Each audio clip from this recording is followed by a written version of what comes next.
Jamaica's two-time double Olympic sprint champion Elaine Thompson-Herah has been shortlisted for the World Athletics Female Athlete of the Year award.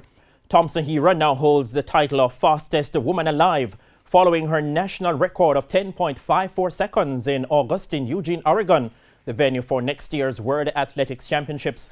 The 29-year-old also won the Olympic 100-meter title in a games record of 10.61 seconds before defending her 200-meter crown in a national record of 21.53 seconds. She also won gold as part of Jamaica's 4x100-meter relay team in Tokyo, where the quartet posted a national record of 41.02 seconds.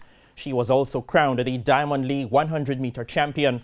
And the remainder of the shortlist includes the Olympic 5,000 and 10,000-meter champion, Sifan Hassan of the Netherlands, who is also the 10,000-meter world record holder, Kenya's Faith Kipyegon, the Olympic 1,500-meter champion, American Sidney McLaughlin, the Olympic 400-meter hurdles champion, and Venezuela's world record holder and Olympic triple jump champion, Yolimar Rojas. The male and female world athletes of the year will be announced at the World Athletics Awards on December 1.